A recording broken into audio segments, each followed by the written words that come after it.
Aziz tomoshabinlar, afsuski 2026-yil 13-fevralda bizdan yorqin aktyor va shoumen, kulgi olamining sevimli qahramoni Dilshodbek Musabekov hayotdan ko'z yumdi.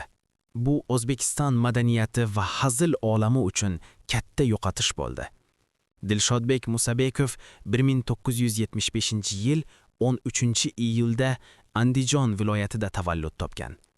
Yoshligidan hazil va kulgiga qiziqib, turli ko'vayen musobaqalarda ishtirok etgan. Shu orqali o'z iste'dodini namoyon qilgan va keng ommaga tanilgan. Keyinchalik u mashhur yumoristik guruh dizayn a'zosi bo'lib, sahnalarda jonli chiqishlari bilan tomoshabinlarni hayratda qoldirgan. Uning kulgisi va sahna obrazlari o'ziga xos edi. Shuningdek, Dilshodbek bir necha kino va telefilm loyihalarida ham suratga tushgan. U har bir rolga o'ziga xos hayot bag'ishlagan va tomoshabinlar qalbida iz qoldirgan. Uning hazil va kulgi olamiga qo'shgan hissasi unutilmas.